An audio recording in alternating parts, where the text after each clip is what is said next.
Hello! Morning mga bossing. So, dito ulit tayo sa kwan. Madilim, walang ilaw kasi dito sa mga alaga natin. Tapos may good news and bad news ulit kasi.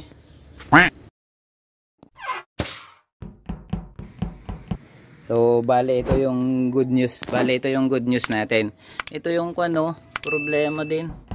Ayan, dati isang paalang niya yung pilay. Hindi naman kinon ng daga o wala namang sugat kasi inuli ko. Ayan tignan nyo, hindi niya nagagamit yung isang paa niya.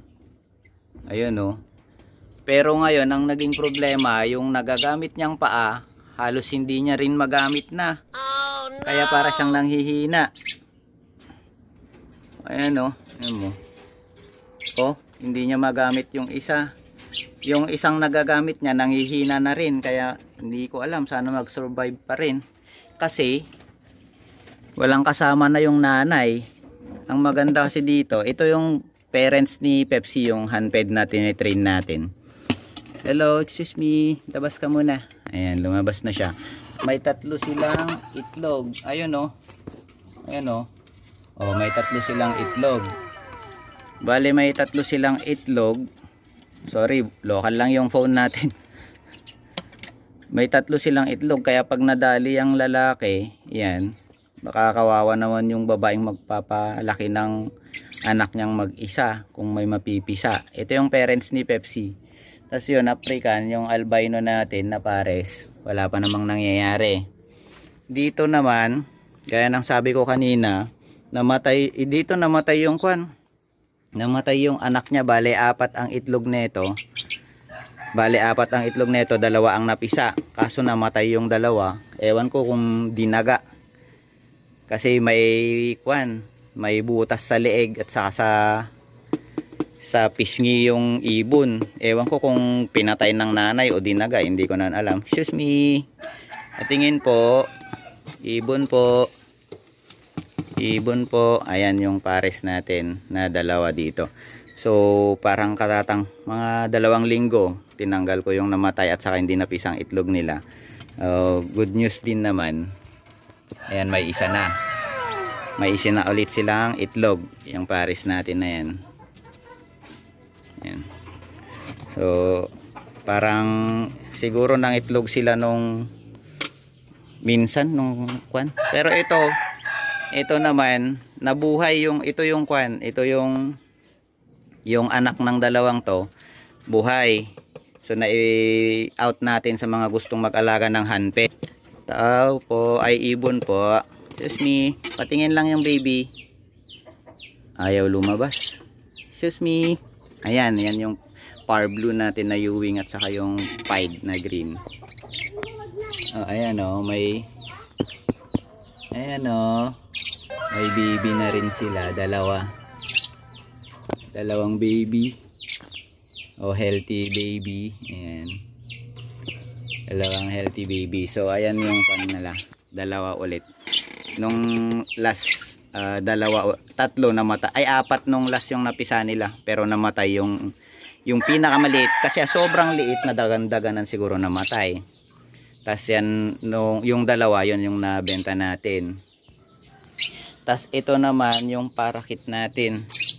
Ayan ito yung sa atin, pero ito yung pinahanap naman sa akin nung bata na itong pares na to, pinahanap sa akin para bilhin daw niya kasi namatay nga daw yung handped niya. So ngayon ang gusto niya, ang sabi ko, bayaran niya yung balance niya plus yung bayad nito. Kaso nga lang, ang gusto naman niya, hulugan na naman daw. Kaya sabi ko hindi pwede kasi hindi mo pa nababayaran yung unang kinuha mo. Gusto ko cash na kung gusto mo, sabi ko. Kaya gusto niya lang daw, magpaunang bayad lang na naman. Pag may nangyari, hindi na niya talaga babayaran lahat. Kaya hindi ko na binigay. So ang good news naman natin dito, hindi ko siya binigay, pero ibon po, ayan yung kapares. Hindi ko siya binigay.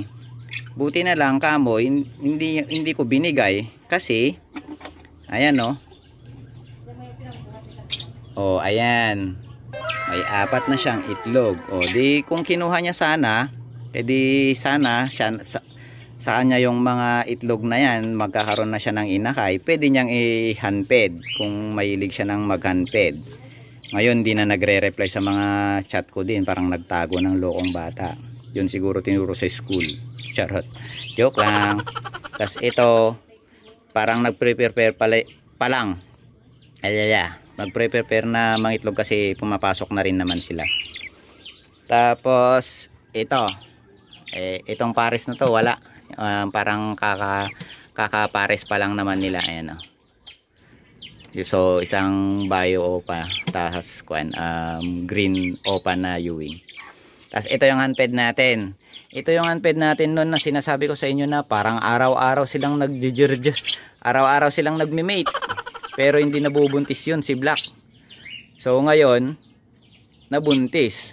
Nang itlog siya. Lahat naman ng napanood ko, kapag more than 5 daw or umabot ng 7, 6, 7 or 10 yung itlog, parehong babae.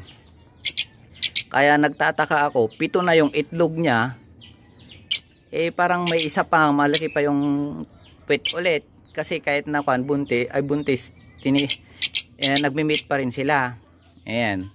Ngayon, ang ginawa ko, tinignan ko kung fertile naman yung mga itlog niya, 7. May isa lang na hindi, kaya tinanggal ko na yung hindi. Pero yung 7 fertile sila lahat. Tapos ngayon tingnan natin, ngayon fertile lahat. Tapos ngayon ang good news naman dito, ayan si Black yung parents. Ang good news naman dito, madami siyang itlog pero pure na certified na babae at lalaki. Kasi ayan may inakay sila, napisa yung dalawa. Ayan, napisa na yung dalawa. Sorry, local lang yung phone natin. May napisa silang dalawa, tas ilan pa yung itlog na natira? Mayroon pang 4 o bali 6. Tinanggal ko yung isa. Bakit? Anong nangyari dun sa isang baby mo? Bale 1 na siya, bale 6. May napisa naman, ibig sabihin babae pa rin siya, pero tignan mo yung puwet niya, ay wala. Medyo umbok medyo umbok pa rin siya. Sorry. Ibig sabihin babae at lalaki pa rin yan kasi may napisa na sila. Ang dami niyang itlog. Ayun yung good news natin, saka yung isang bad news natin doon. Wala, pumasok na sa loob. Sana makasurvive pa rin hanggang mapalaki nila yung mga anak nila. So yun yung update natin dito sa munting ibunan natin. Sana mapisa lahat. Yung dito isa, dito may 2 nang napisa, tapos 6, may 4 pa.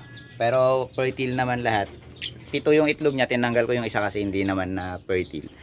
Tapos dito may 2 nang napisa, meron pang 2 hindi.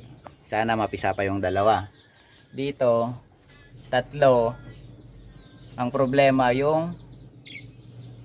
yung tatay. Napila yung isang paa niya, tapos ngayon parang napipilay na naman yung isa.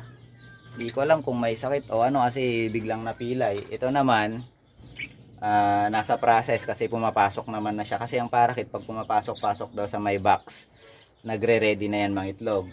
Ito naman yung inutang na hindi na kinuha, na ayaw ko naman ibigay na utang na naman, may 4 na itlog. So sana mapisa nila lahat yan at saka makuan. May kuan natin. Kung may gusto ng handfed ulit, edi ibigay natin kung may mag-request ng handfed. Yun lang mga bossing. Salamat.